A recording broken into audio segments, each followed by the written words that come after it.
A new year is upon us, and as such, signals our farewell to the 2024 fall season. As always, the trend continues with it being the most bloated time of the year when it comes to anime. From Netflix's Ranma and Blue Box to the likes of Dandadan and Mecha Ude, there were a lot of good episodes to come from various series. After doing some rewatches and really culling the list, I have arrived at my personal picks, and with that, here are my choices for the best anime episodes from Fall of Anime 2024.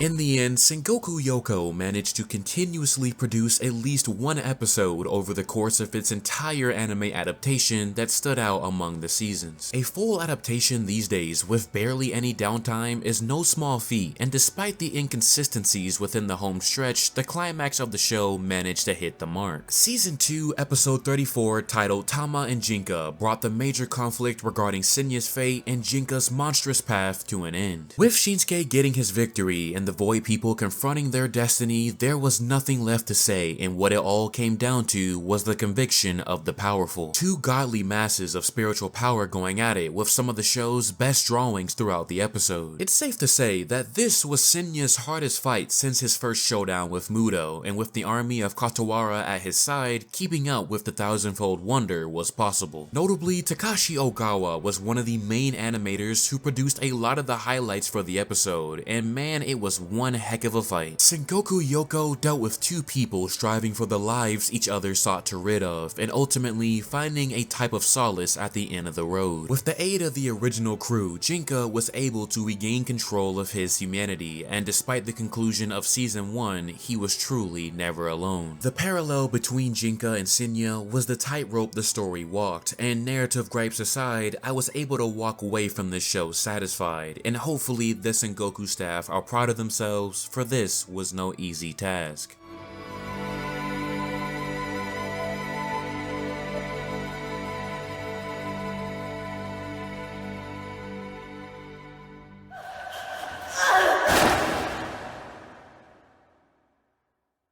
To nobody's surprise, Dandadan made a big splash in the anime community. Recent drama aside, the highlight of the season, in my opinion, wasn't the action, but rather the emotional storytelling aspect that backhanded every anime only, and quite frankly, the manga readers as well. Episode 7, titled To a Kinder World, showcased what I recently described as the heartbeat of Dandadan. What binds the world of spirits and aliens together isn't just violence, but a surprising emotional connection that ties into every character's origin. In this episode's case, Ira and acrobatic Silky shared a connection through the story of a mother whose daughter was taken from her and a daughter who bid her mother farewell at a young age. Two people who could understand each other's grief, and through such a fantastic and well-directed episode, touched the hearts of just about everyone who watched it. This was easily one of the hardest episodes to hold tears back from, and I felt myself reliving the emotions of Assassination Classroom's finale all over again. Ushio's OSTs did wonders for such a tragic story, and based off the first impression, it would appear that the Dandadan team greatly understands the assignment when it comes to the importance of these types of stories. One thing Yukinobu knows how to do is make you feel something away from the action, and now that people understand what Dandadan is capable of, it'd be in everyone's best interest to brace for the future, as the best and yet equally tragic content has yet to come.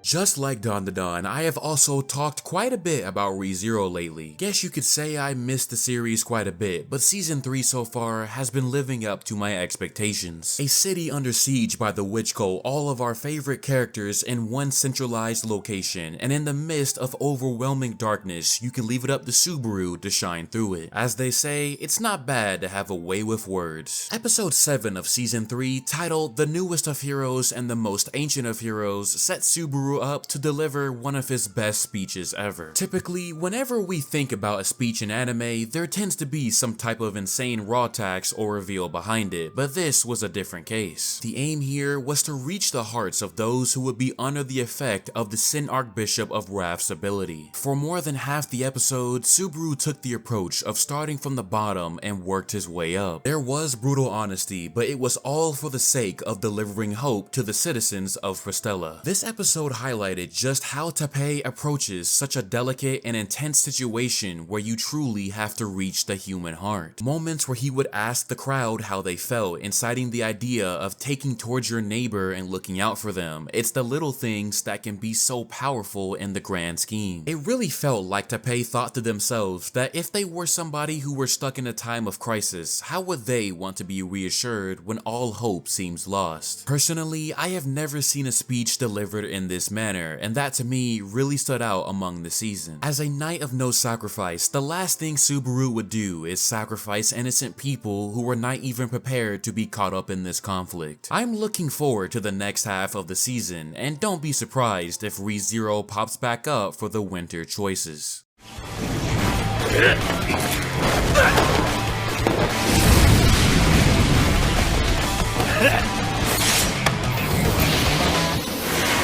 This core of Bleach has been a much appreciated step up, coming from what I consider a disappointing core 2. In this third part, we're pretty much driving the final conflict to its grand stage, with the Gotei 13 and the remaining members of the Stern Ritters duking it out while Ichigo heads for his rematch. Plenty of backstories and new context for some characters who have long been overdue, and even Renji got himself a solid fight. However, even though this is a Soul Reaper versus Quincy conflict, not everyone on the respective teams are on the same page, leading us to a confrontation between Basby and Hashwalt. Episode 38, titled Friends, gave us a fight between the two Quincy's brewing long since the day they met. Like the Soul Reapers commit their own atrocities, the Quincy's have done the same, with Basby and Hashwalt being victims of the violence. Back then, the two had a goal of one day bringing the king of Quincy's down, but sometimes a bigger purpose can change the tides of fate in a matter of seconds. The conviction they shared no longer recognizable, and at that point, what else is there left to say? This episode was arguably the best in the core in my opinion, as personally, these two have stood out the most among the entire army. It's a bit of a sad story in hindsight, knowing that beforehand it was Basby leading the charge, but it just goes to show that in the presence of the Almighty, all is rendered useless, including the bonds from the days of old.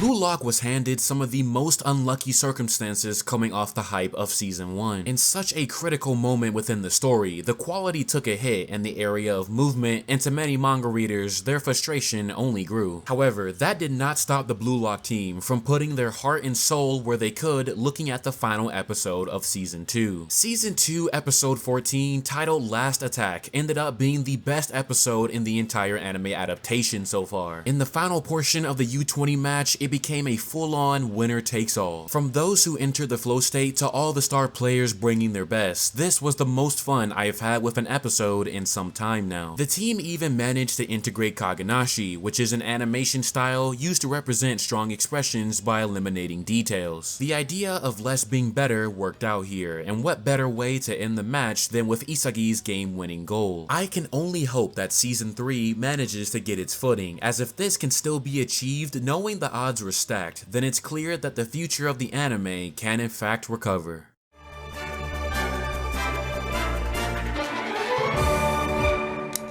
Ever since Wano, One Piece has transcended the limitations of what level of quality we should expect when it comes to this weekly series. From 1015 being the start of Roof Piece to Gear 5, and now with Egghead, this series has constantly wowed the entire world, allowing some of the greatest talents in this medium to leave their mark. You'd think you have seen it all, and then the series goes and creates a special episode directed by the legendary Megumi Ishitani herself. One Piece fan letter is by far one of the most most soul-filled episodes of anime this medium may ever have. From the very beginning, we are given a Marineford brought up to date in both art and animation, and just gosh damn dude, I mean look at it. It's literally not fair. However, the special episode wasn't created to merely retell the events of portions of the story, but rather show how even normal people could be affected by this grand pirate era. Throughout the episode, we met multiple unnamed characters who shared their experience with the audience on how the Straw Hats changed their worlds even from afar. A young girl influenced by Nami, Marines whose brotherly bond mirrored that of Luffy and Ace. Heck, even one of the top Marines was a Chopper fan. This episode reflected the very heart of One Piece in the sense of how an adventure can change the lives of so many. For over 20 years now, so many people have been changed and even saved by One Piece, and that to me represents just how incredible this medium is. We cry, we laugh, we celebrate, but most of all, we engrave that experience into our very soul, and this special episode was a testament to that. It's certainly a flex, but it's one that you can't help but to have a grin for. With that, we'll bring my choices for best episodes to an end. If you have a favorite episode that wasn't listed in the video, by all means, make sure to let me know your choice in the comment section down below. And with that, will bring me to the end of this video. As always, thank you for watching. Make sure to stay safe out there until we meet again in the next video.